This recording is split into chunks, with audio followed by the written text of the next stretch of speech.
kanina naglagay kami ng pangpatay ng langaw para hindi na kayo magbabash na ang parisan ni Diwata ay maraming langaw.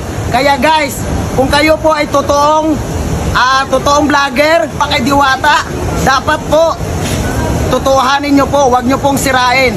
Kasi po, kayo ay hindi sikat, si Diwata, sikat na dahil sa ginawa ninyong pagbabash. Kaya kung gusto nyo pang sumikat si Diwata, ipagpatuloy nyo. Richard Paro, isang employees ni Diwata, Paris Overload. Ay so ito, sa totoo lang po, ako ang nagluluto ng siki ni Diwata. Yung sinabi nyong ang siki ni Diwata ay lasang towel. Baka ang bunganga nyo po, lasang towel. Baka sa bahay nyo pa lang, hindi kayo nag-toothbrush. Towel ang pinapunas nyo sa bunganga nyo. Kaya nakasabi kayo, nagsalita kayo na ang siki ni Diwata, lasang towel. Sa inyo yan.